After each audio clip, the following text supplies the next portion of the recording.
తెలంగాణ రాజకీయాల్లో ఇప్పుడు ఒక ఆసక్తికరమైన చర్చ నడుస్తోంది. ఏపీలో అధికారంలో ఉన్న కూటమి పార్టీలు, ముఖ్యంగా తెలుగుదేశం, జనసేన పార్టీలు తెలంగాణలో కూడా అడుగు పెట్టాలని చూస్తుంటే టీడీపీ అనుకూల మీడియా వర్గాల్లో మాత్రం ఒక రకమైన వణుకు మొదలైంది. అసలు ఏబిఎన్ ఆంధ్రజ్యోతి ఎండి రాధాకృష్ణ గారు చంద్రబాబుకు పవన్ కళ్యాణ్ కి ఇచ్చిన ఆ కీలక సలహా ఏంటి? తెలంగాణ రాజకీయాల్లోకి రావద్దని ఆయన ఎందుకు హెచ్చరిస్తున్నారు? ఈ వీడియోలో క్లియర్ గా చూద్దాం. రాష్ట్ర విభజన తర్వాత తెలంగాణలో మొదట్లో కేసీఆర్ ప్రభుత్వానికి వ్యతిరేకంగా కథనాలు రాసిన టీడీపీ అనుకూల మీడియా ఓటుకు నోటు కేసు తర్వాత కాస్త సైలెంట్ అయింది. అయితే రేవంత్ రెడ్డి కాంగ్రెస్ పగ్గాలు చేపట్టాక, ముఖ్యంగా ఆయన ముఖ్యమంత్రి అయ్యాక ఈ మీడియా సంస్థలు మళ్లీ తెలంగాణలో స్వేచ్ఛగా తమ హవా నడిపిస్తున్నాయి.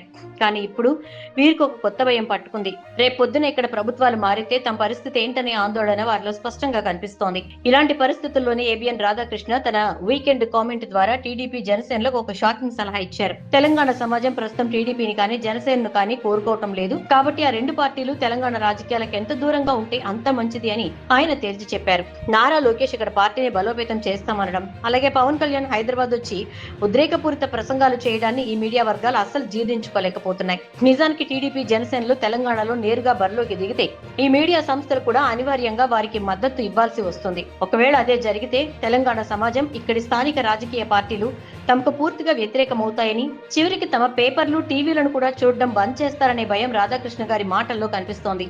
ఇప్పటికే హైదరాబాద్ లోని వేల కోట్ల విలువైన భూములు ఎవరి చేతుల్లో ఉన్నాయో తెలంగాణ సమాజానికి బాగా తెలుసని, మళ్లీ ఆధిపత్య భావజాలంతో ఇక్కడ అడుగు పెడితే తీవ్ర వ్యతిరేకత తప్పదని వీడియోలో విశ్లేషించారు. ఇదే ఆర్టికల్లో పవన్ కళ్యాణ్ పై రాధాకృష్ణ చేసిన వ్యాఖ్యలు హాట్ టాపిక్ గా మారాయి. హైదరాబాద్ లో ఊగిపోతూ మాట్లాడిన పవన్ కళ్యాణ్ అమరావతికి వెళ్లేసరికి మాత్రం తెలంగాణ సెంటిమెంట్ ఇంత బలంగా ఉంటుందని అనుకోలేదు అంటూ తోకముడిచారని, కూని రాగాలు తీశారని రాధాకృష్ణ గారు నేరుగా ఎద్దేవా చేశారు. అంతిమంగా రాధాకృష్ణ విశ్లేషణ సారాంశం ఒక్కటి: టీడీపీ, జనసేన పార్టీలు తెలంగాణలో నేరుగా వేలు పెట్టకుండా తెర వెనుక ఉంటూ ఇక్కడి ఏదో ఒక స్థానిక పార్టీతో టైఅప్ అయి వ్యవహారాలు నడుపుకుంటేనే అందరికీ సేఫ్, లేదంటే కోరి కష్టాలు తెచ్చుకున్నట్టే.